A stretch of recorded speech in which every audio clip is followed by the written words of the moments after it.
If you ever questioned my model of mammal to mammal selling, I think the last couple of weeks demonstrate that we're selling at the wrong level. Look what's happening. People are panicking over something that it's very serious for a very small group of people.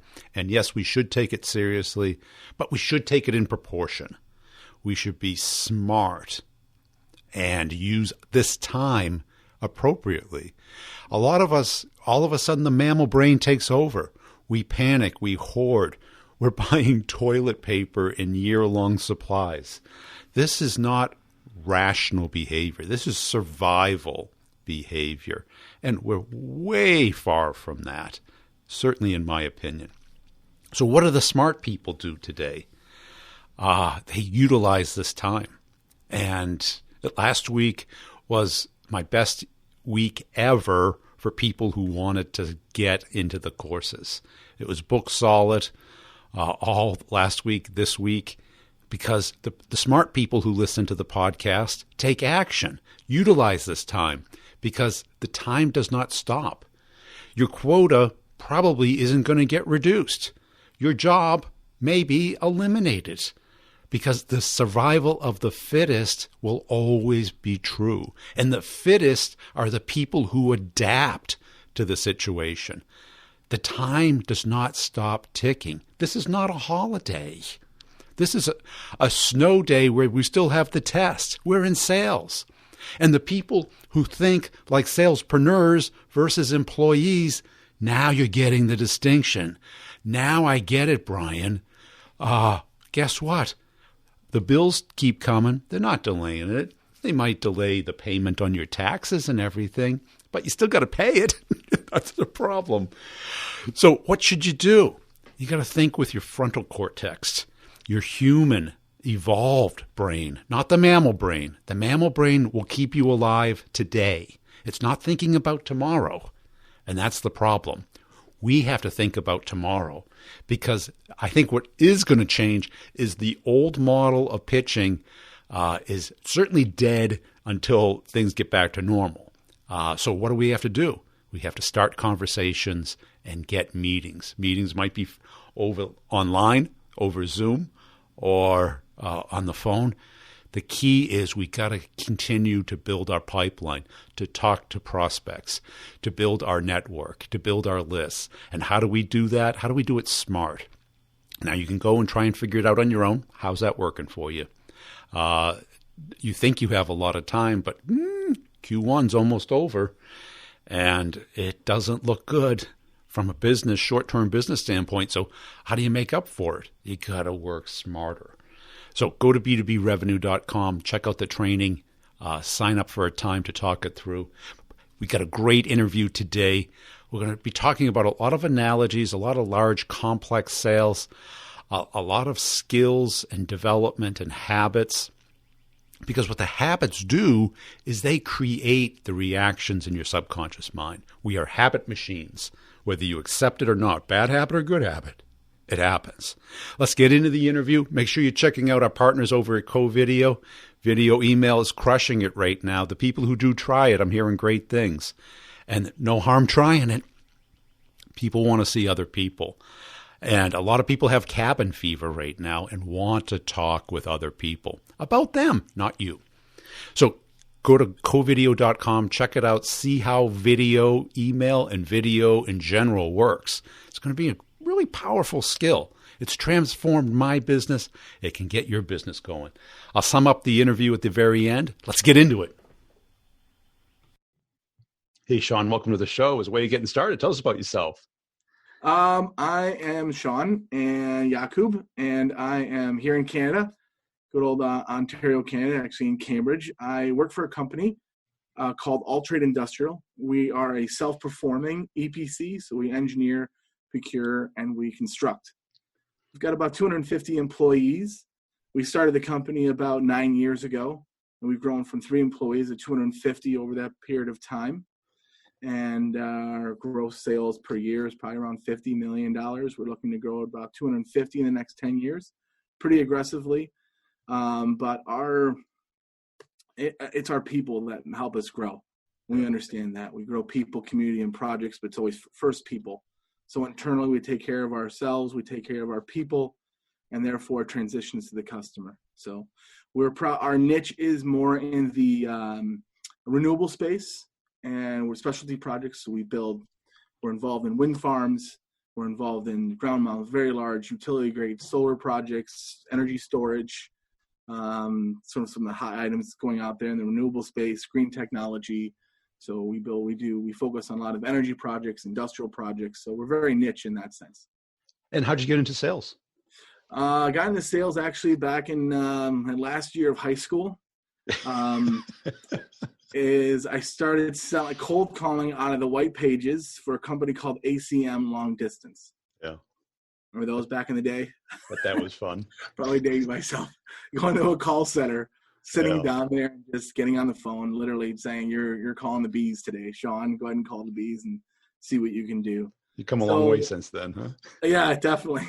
Like a long way since then. So that's initially how I started into it. But I love sales. I've been involved with it. I grew up as a boxer.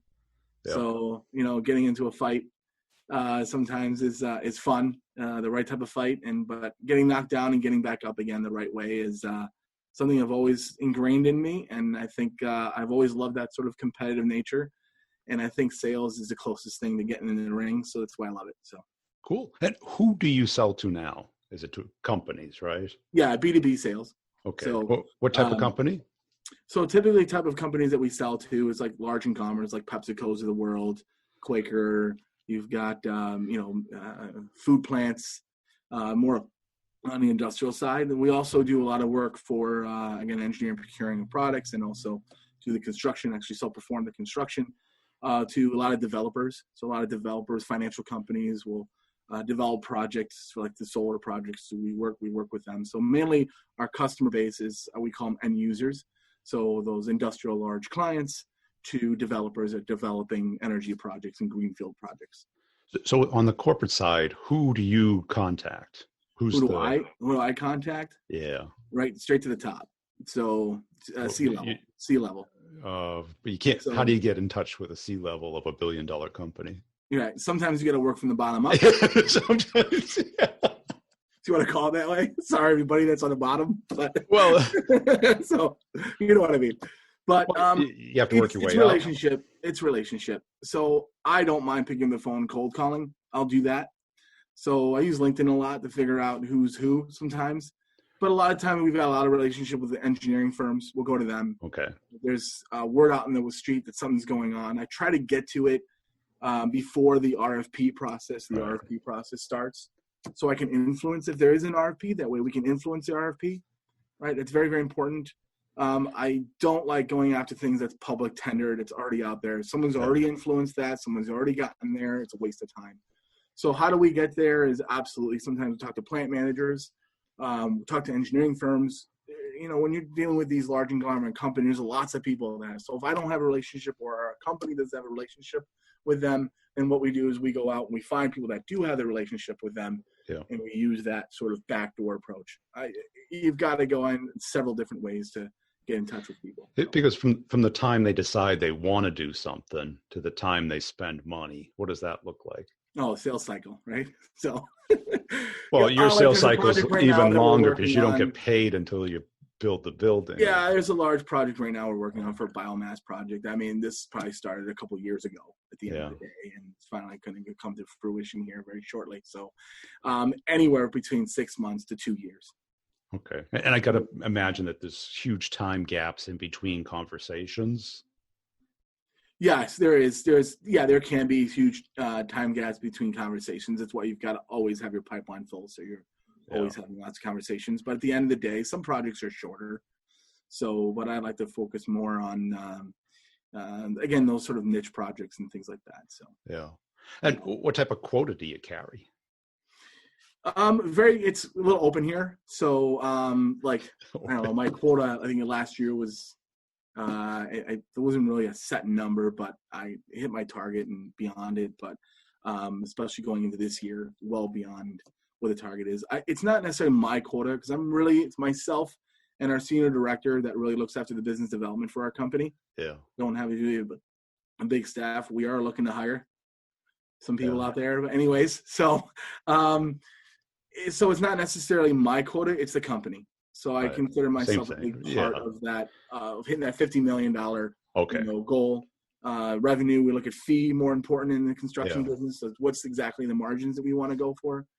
Because you can do 100 projects and hit your fee, but we want to do 10 or 20 to hit our fees, right? Yeah. So at the end of the day, so when you talk about quota, it's more of what do we need to hit for our revenues, which is important. Yeah.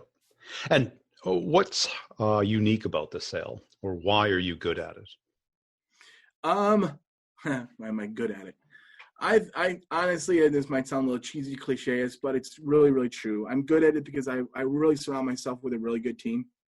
Because in the construction business, it's not just about, getting in there and bringing the opportunity in and working it through.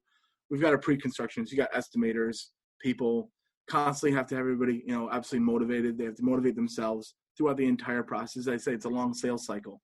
Yeah. So I think I'm good at it is because work well with the team, and I can really help motivate the team when things maybe get down and the team's we really truly have a great team. So it's not that I'm good at it. I'm just well with working with others and keeping people motivated, and also keeping the client on track and keeping them motivated through the bumpy roads. Because it's easy for them to say, yeah, I'm not going to do this. But I'm sure it's hyper competitive, isn't it? Yes, it can. Absolutely. It's very, very, very, very competitive. But again, the way to circumvent that competitiveness is get in front of the client before it goes out, where you have 50 people bidding on a project. Right. But then there's still going to come down to 3 to 5? Oh, yeah, absolutely. Yeah. Well, some are 10, right, depending on what it right. is. So how do you differentiate yourself from the other 9? So again, how we differentiate ourselves is through innovation.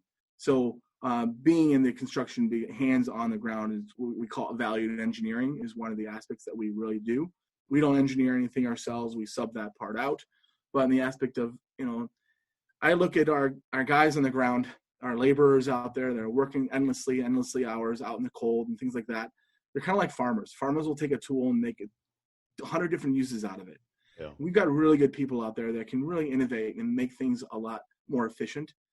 So we've got certain ways that we do certain things that in the aspect of performance and execution that a lot of other companies don't do. So we always stress that as a differentiation and talk about a story about a project, how that innovation made that project more successful, saved the money, shortened up the budget, shortened up the timeline, and relate that story to what's going on with them. So I think a lot of people do that. And I think what makes us different, we really try to listen to the customer with a large amount of empathy instead of just going in there pounding your chest. This is all the projects that we've done. This is who we are. I don't think people really care about that, to be honest with you. They really don't. A lot of people that we deal with, these are large projects that their jobs are depending on it. They're staying up at night. They're worrying about hitting their budget, hitting their schedule, getting it done right. Because if they don't get these large capital projects done, their job's on the line. Yeah. And we have to show that empathy with them. We have to let them know that we understand this is what you're going through and we're going to help you. So to basically how we differentiate yourself, long and short, my job is to make your job easier. My job is to let you sleep better at night. Right. And if that costs us a little less sleep, that's okay. We'll make it up. And how do you do that other than just talking? Do you have social proof? More listening than talking, right? But I think in the aspect how we do that is that we really walk through and we communicate constantly, right? And it's okay to say no. One of the things I've always learned in sales, at first you always agree with the customer, right? Your price is high. You got that right. Yep. You're right. Thank you very much. Okay, well, let's talk. I didn't know that. Yeah. That's great. Yeah. No one ever told me your price is low. Thank you. But in the aspect of it, it's okay to say no. It's okay to go to the customer. A lot of people don't do that and say, you know what, you might not like to hear this, but this is a better way of doing it. It's going to cost you more money, number one, and actually it might cost you more time. But in the long run on this project, your ROIs, your IRRs, look at the financial sense, this is the right way to do it. Or this is going to save you money, and this is going to save you time. That's really what you have to do. And sometimes they don't like to hear it, but you got to tell them. And it might cause some confrontation or it might cause some disagreement at first, but they'll respect you more at the end of the day. So. And when do you lose a deal? Oh, all the time. But why? Number one reason I always say that I put a lot of it on myself is that didn't communicate properly, didn't establish the right relationship at the end of the day. It's easy to say, oh, we lost on price, right? But we've lost jobs with not being the lowest price. They had a better relationship with that other client.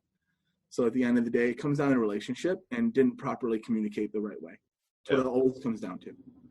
And they're typically not putting the economic decision maker in front of you. They're putting the people who understand the project in front of you. Yeah, typically you have the engineers involved and those guys, but you've always got to get the financial analysts. You always got to get the financial guys involved because they can be, and it's unfortunate, but it's also fortunate.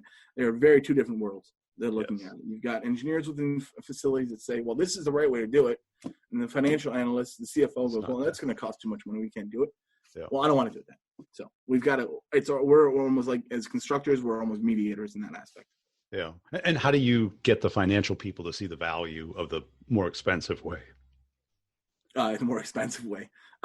It basically, they'd always go cheapest if there's no difference, right? Right. We always have to just bring it back to, and again, everybody's involved in their day-to-day minutia. And so when they see a number, how's this going to affect me right now? Yeah. Right. How's it going to affect my quarter? How's this going to affect my year?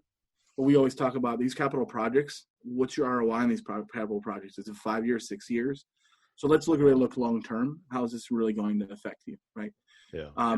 Biggest thing about construction is that the guy with the lower number is a lower number, but is he going to execute with you properly? Yeah. You're really going to finish the job on time. And there's this image in construction of this boat, and there's this large boat, and there's a small boat. Okay, and the small boat identifies as the quote, and then the large boat is what the cost is at the end of the delivery. Job. So at the end of the day, if you develop enough credibility out there, if what you submit is closest to what is going to actually happen, that's the best credibility you can have, not necessarily the cheapest guy out there. So execution, that's why we got to have such a great team, because I can sell it, we can win it, but truly winning it is not just getting that PO, it's executing the project at the end of the day. Because if we don't execute properly, my job becomes 10 times harder. Right. Yeah. And what are some of the milestones in your sales career that you've gone through, kind of revelations? I've heard a lot of good things here about, listening, empathy. Yeah. Yeah. You probably didn't come out of the womb with that. No, I actually grew up in New York. I moved here 10 years ago to Canada, with the love of my life here in Canada. So, yeah. And that's why I moved to Canada. And I think, that one of the biggest things I've learned in sales is the aspect of you've got to have that rubber suit at the end of the day. You've got to be persistent. You got to stay positive. And sometimes, and what my dad always sometimes told me, he said, listen, you don't have to be 100% happy. Be 51% and start there. Right. Right. And work your way up. Okay. All right. So if you're getting under 51%, do something with it. Right. Yeah. So I think there's a difference between being happy and being positive. I'm a very, very energetic person. I'm a very positive person, but that's not just, it's just through what I've been through in my life to understand that adversity has put me in the position to say, nothing's really bad. You're going to wake up in the end of the day. You're going to be alive. You're going to be good. Just move forward with it. So that sort of resiliency, that persistency, that competitive edge is always giving me that sort of push. I've had to learn how to be more patient, listen better over the years, something I've really tried to work on more and more. I've gotten a lot better at it, but I need to always get better at those things. But I think the lost art of empathy in nowadays is slowly depreciating in sales. Well, it's counterintuitive.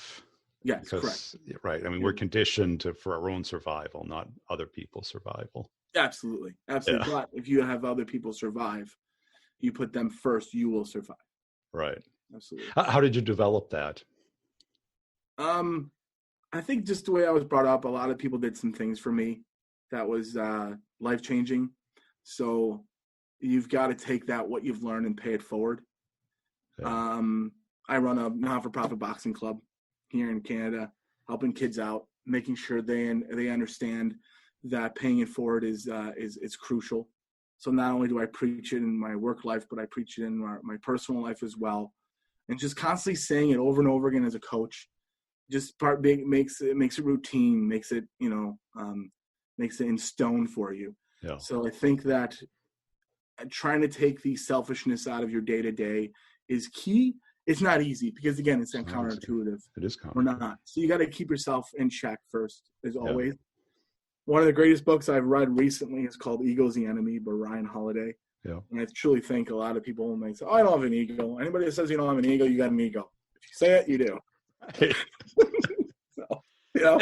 And do you see a lot of correlations between boxing and sales? Tremendous. Yeah. I'm a little biased, Brian, but yes.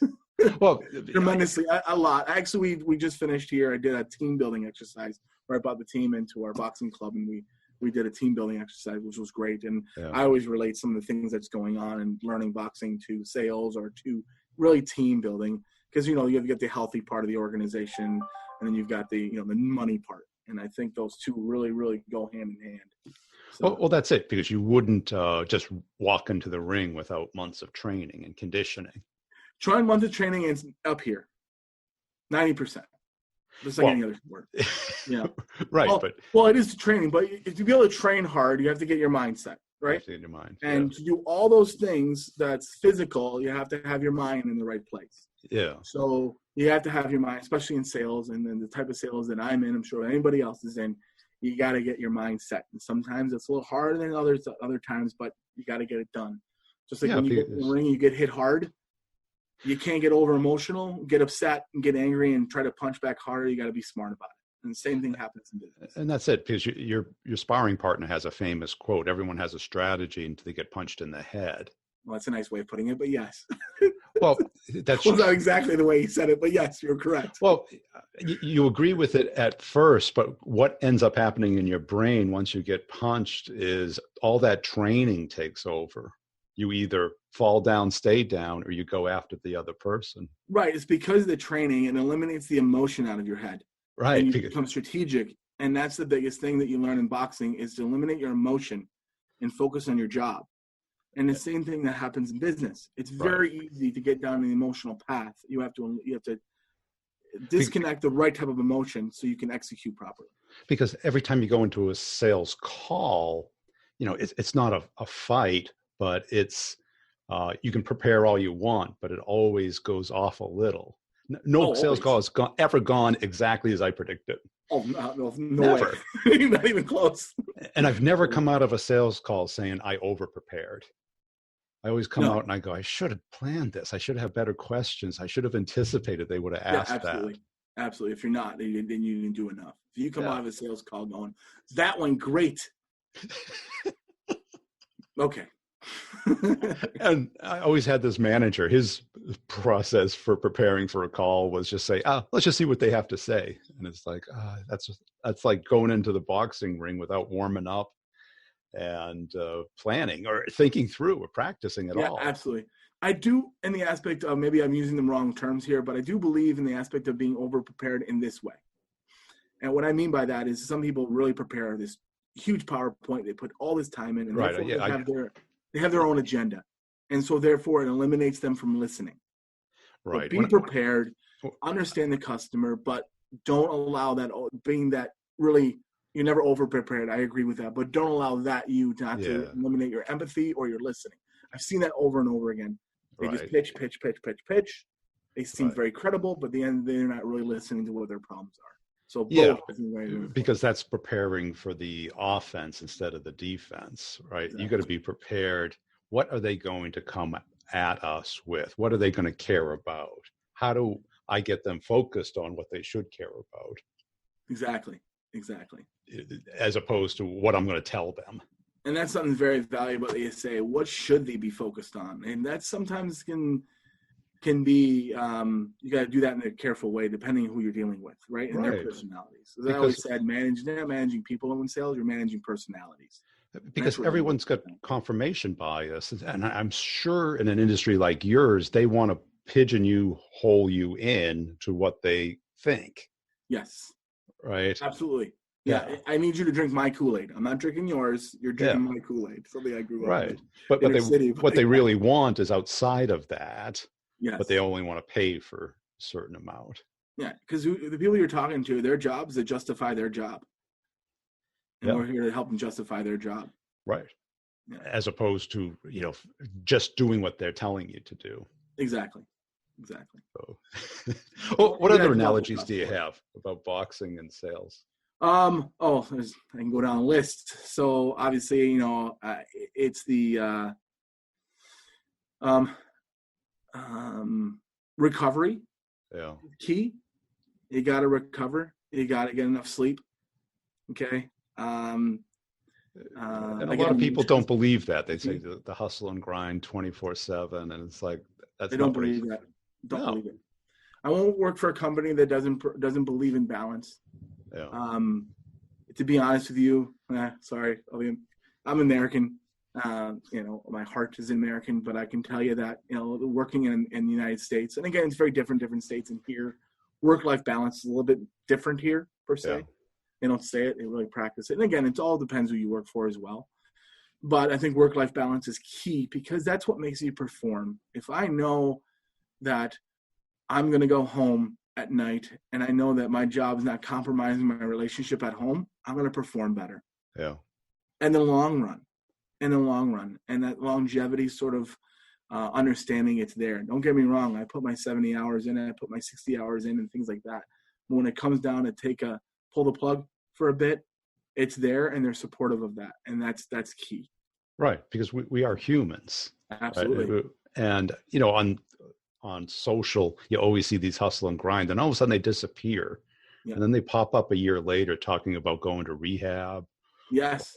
Checking in over a nervous breakdown. And you're like, yeah, exactly.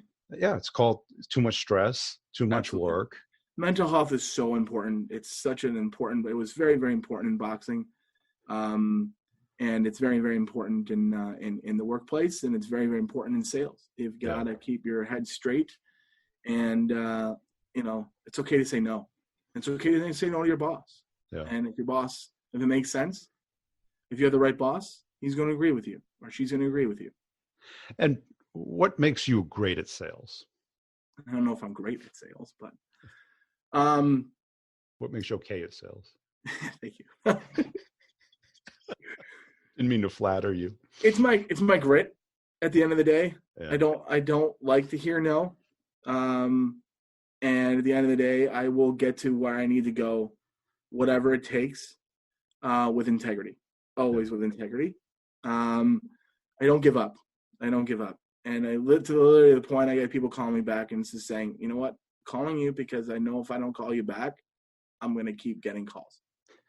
And I said, great. So let's move forward now. And then if you say no to me now, then I'll stop calling you for the next 6 months. That's so constructive. It's that grit, it's that consistency, it's that persistence, understanding failure. I've really understood what failure means, and what that means to learn from it. Don't take it as a cliche. Truly understand that. People always say, yes, I learned from that failure, but what does that really mean to truly learn from that your failure? I think is really, really key. And then when you're going to a similar project that's similar to the one you lost, look at your notes. Why did you lose that? Yeah. Make sure you don't do those same mistakes again. Be diligent. Take good notes. Understand. Always be a student. Always. So 3 things that's made me good at sales is 1, it's just like in boxing. You have to have someone that's better than you're working with so you can get better. Okay? At least you perceive that they are better than you. You have to have someone that's about as technically or as good as you are, and you have to have someone that you're developing. Always be in that position, and you will grow. Without that line, it's harder to do, especially sales, to understand it, right? Well, that's it, because you learn best by either doing or teaching someone else to do. Yeah, the 3 steps in learning, right? You learn it, you teach it, and then you do it, right? Or you learn it, you do it, and you teach it. Yeah. Right, because you got to get it, that unconsciously competent level, right? And that's why the boxers do the same routines over and over again. Yeah, exactly. And at the end of the day, the reason why I'm a salesperson. Okay, you can call me a business development executive, you can call me a business development person, or you can call me a relationship, whatever title you want. I'm a salesperson. Yeah, and that's what I'm a salesperson, sales professional. I won't do anything else. I love what I do. I truly love what I do because of the competitive nature of it. And I really, truly believe at the end of the day, when you're able to either winning a deal, winning a project, you're helping them. Even when you don't help them, I even get the fact, sorry, we couldn't go with you, but thank you very much for everything you've done. We've learned a lot from our communication and dealing with you over the last year. So that's part of it, right? But at the end of the day, I love the win, Brian. Yeah. Now, the person who you feel is either more experienced or better than you, what do they do differently? So it's funny, though, because I work with one of my senior directors. His name is Kevin. And I think we work really, really good together because he's got some strengths that are weaknesses of mine and vice versa, I think. And that's really works well together in that sort of aspect. So finding that sort of cohesiveness is important. He's been in this construction industry a lot longer than I have. Yeah. So sometimes you got to get in the minutia. You make sure I'm there, and then you got to make sure you're out of the minutia. So I make sure he's not there, right, and that sort of thing. So it's sort of growing partnership within your staff is and your leadership is very, very important. So. Cool. Hey, Sean, this has been a great conversation. Where can Thank people go to follow you? All right. Thank you so much. Really appreciate it. This has been an honor, and hope you have a great day. Hope you enjoyed that. I enjoyed talking to great salespeople, hearing the habits that create their sales skills, whether it's boxing or performing arts, comedy, cooking, any kind of sport, any performance-based activity helps us understand the analogy between that, what we're good at, and to sales, what we need to become great at. We're professional communicators. We're professional relationship builders. We're helping people out. We're persuading, teaching, and convincing people of a better life for them working with us. And to do that requires practice, requires knowledge, requires perspective. And that's why I created the courses with three major components. The content that you can consume it at your pace. You can spend your time binging on Netflix, or you could spend your time binging on Start the Conversation and Get the Meeting. One's going to cost you money. The other one's going to make you money. You decide which one's best. And having these skills and applying them, because we're in our heads right now. We've got to get out of our heads and start building our business because time is going by and no one's going to give us a little break. The bank doesn't give us a break. Still got to pay the bills. So what we need to do is understand how other people think and how to connect with them. You think you're saving money by not doing it, but it's costing you money. What I hear from the people in the courses is this is natural. This is organic. I no longer feel like I'm pushing or manipulating. I feel like I'm connecting with another human being. That's where it came from. And it's been my passion, certainly for the last 7 years, working on this course that came out of my own need to build my business. The content strategy wasn't going to be good enough. It was too early. Cold calling, although I was really good at it, but wasn't that effective. I had to get somebody to pick up the phone. Emailing and pitching, it just fell on deaf ears. And you get really good at pitching. But I then had to understand is, Brian, what always works for you? Breaking things down into tiny pieces, studying every little step, monitoring it, practicing, honing it, documenting it. That's what I was really good at. So I did that and I studied it and I got the system to work. So the course not only has the content, you get community, a weekly or bi-weekly hour meetup every other Friday where you can ask any question you want. We take a case study. We take a particular part of the course. We dissect a particular persona, a particular cadence, a particular stumbling block, and we talk it through. It's all recorded, put back in the course so everyone gets the benefit from it. And then you get unlimited one-on-ones.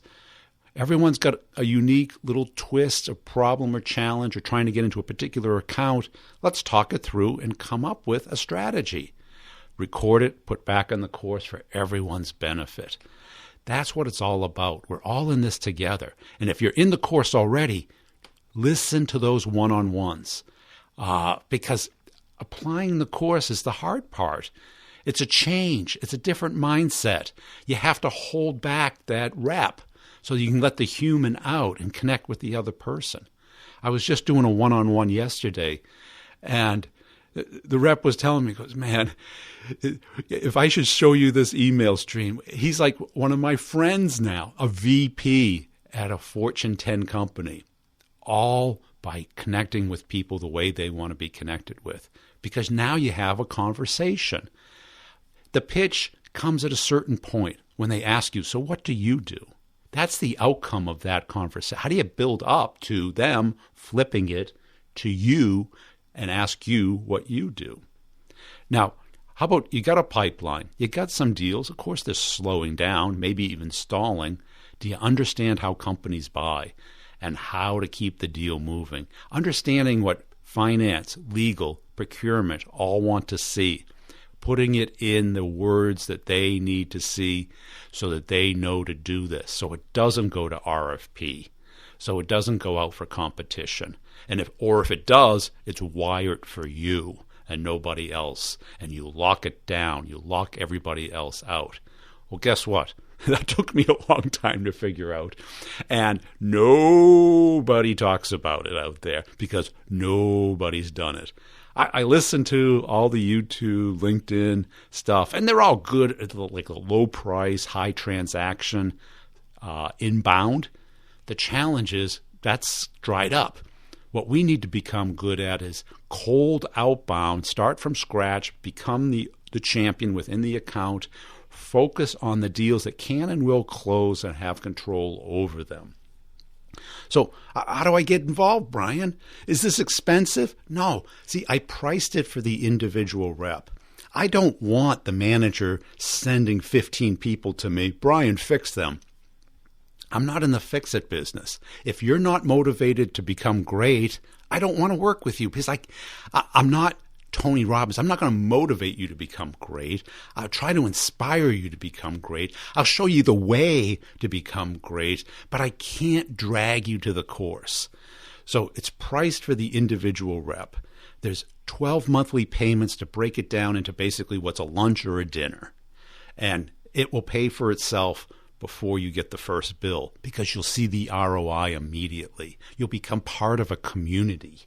The people on the office hours are chiming in, and it's less driven by me, maybe for the first 15 minutes, and then it's driven by other people, even helping each other out, coming up with great ideas, and becoming friends in and of themselves. We've gotten jobs for each other in the office hours. People looking for people looking for a better job, a better industry, a better manager.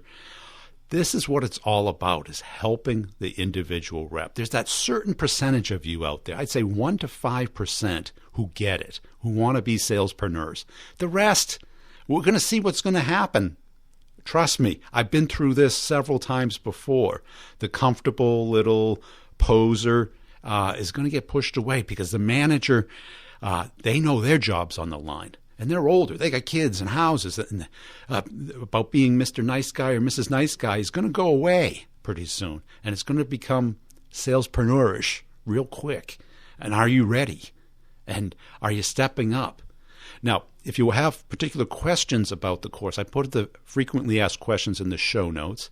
In the show notes, I also put an email template to send to your manager if you want to try and get the company to pay for it. And tell them, hey, this is a great time for me to focus in on this. This guy's been doing this for 10 years. He seems to know what he's talking about. He's having crazy success with it. Or just pay for yourself and see if the manager will pay for it later. Go to b2brevenue.com, hit the training tab. Frequently asked questions are there. It's in the show notes. Just tap the artwork, swipe up. Or schedule a call and talk it through with me. But be serious. Don't schedule a call and say, tell me about the courses. No, have a particular issue you want to solve. Brian, I need to get more meetings. I'm doing this. I want to do what you're saying. Or my deals are complex and I got to get them closed this year. How do I dissect it and prevent it from getting stalled? Those are the problems I help you with. If you don't have them, no problem. But don't take up my time unless you're serious. I only want to talk to the very best reps who are committed to making their career successful and have a good reason to do so. Because if you don't, you're not going to take action. Stay healthy out there. Follow me on LinkedIn. I put the funny videos up on YouTube first. Just search Sales Podcast Brian Burns on YouTube. What else can you do for me? Listen to my Sales Questions, Brutally Honest Answers podcast. That has a lot of career stuff on there. All the questions I get on LinkedIn, I post episodes on the Sales Questions podcast. And the B2B Revenue Leadership Show. Check that out if you are interested in how executives think. And we'll see you next time. Thanks for listening. Tell a friend, will you?